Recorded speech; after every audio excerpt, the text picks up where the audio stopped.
She and Richard Mohr, producer of these intermission features for Texaco, will answer some of the questions you have sent in. Richard Mohr. Thank you, Peter. It is a pleasure to welcome Leontyne Price today, especially so when her appearance comes in the midst of a busy recital season. All of us are thrilled to the incomparable beauty of her voice, and all of us, I'm sure, are delighted to know she will be back next season at the Metropolitan, singing Leonora in Verdi's La Forza del Destino. And never one to rest on her laurels, Leontyne has just won her 17th Grammy, which I think must be some sort of a record for Verdi arias on London Records, with Zubin Mehta conducting the Israel Philharmonic Orchestra. So, Leontyne, here is the first question. Vera Lengel of White Plains, New York, writes that she has delighted in every performance she has ever heard you sing, but she admits she's always greedy for more. And she asks if there is still any one role you would like to sing on stage that you've not done so far. And behind this question, Miss Lengel adds, is her hope you might consider in future some Wagnerian roles, such as Elsa, Elizabeth, Sieglinde, Isolde. First, it's a great pleasure to be on this wonderful broadcast, Richard, and to be with you again. In answer to the question, I really do not have a specific role that I am interested in doing right now.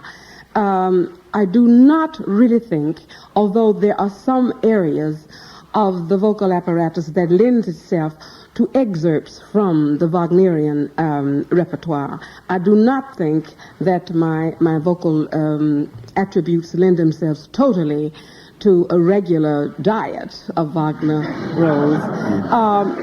First, I think the instrument is a little too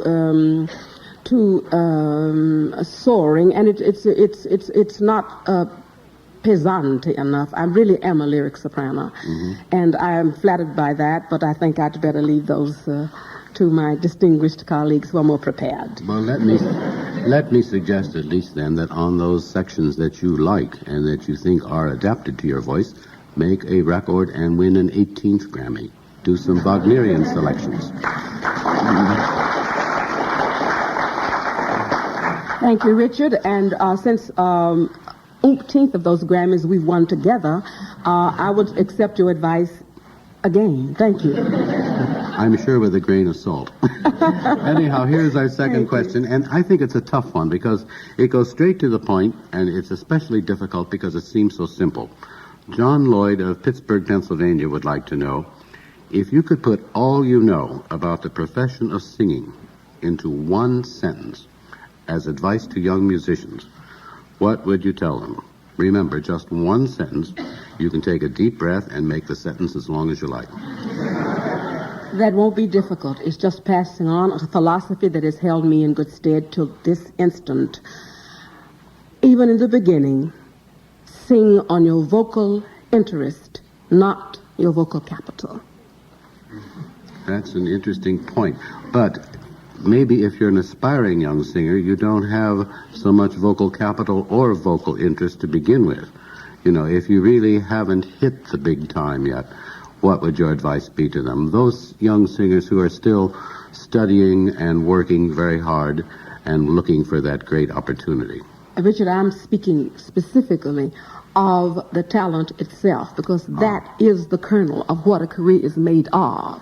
The attention that's given to it is very important. The mental attitude about the instrument is imperative to begin with, one that has great positive focus in the beginning. And I repeat myself, it is that going from a nuance to a forte gives you more elasticity than starting on a forte and trying to come back to a nuance. It's like life itself. Yeah.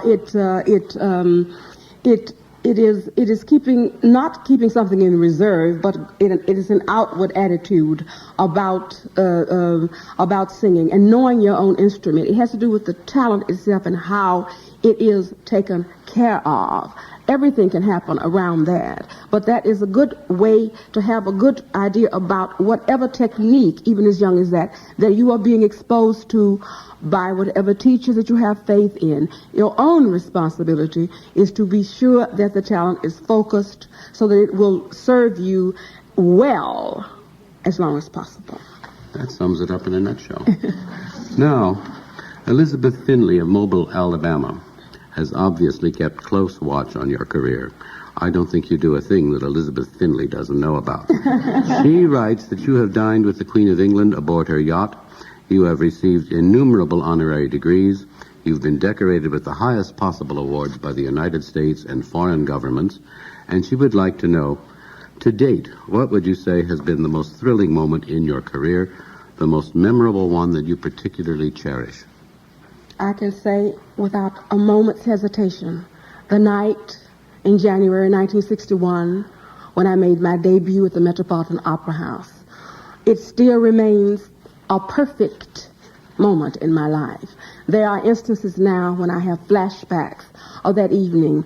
It is a glorious moment, and it will always be, I think, the epitome of achievement for me, in that it represented in a sort of homespun way to say it, so that it's very simplistic. But wonderful things are always simplistic. They're terribly uncomplicated. I felt wonderful about life, about the world, about everything. I felt that I had climbed Mount Everest, and it was a success. And I was out in space, and all was right with the world. There are other mountains that one may climb, but they never have the same substance as that one. What that house did for me and with me that night is something I will never, ever forget. It was a moment of happiness that I bask in even now. And if I recall, you had 17 curtain calls, and the ovation went on and on and on. It was a vibration of acceptance as a human being, which is indelible. It's one of those kind of things, and you just never ever get over. It was a glorious, glorious moment. I'll have it until all my life. And that was in Verdi's Il Trovatore, too. It was in Trovatore. Everything was perfect. Yes. Totally perfect. Because Franco Corelli made his debut that night. Yes, too. I had a beautiful leading man, a great conductor, distinguished colleagues. We don't have to argue about the acoustics of the old Metropolitan Opera House. It was as if you were singing to the gods. It was everything I'd ever. I think if I wrote a book that night, it would have been called "Good Heavens, from Mississippi to the Met." I mean, it was.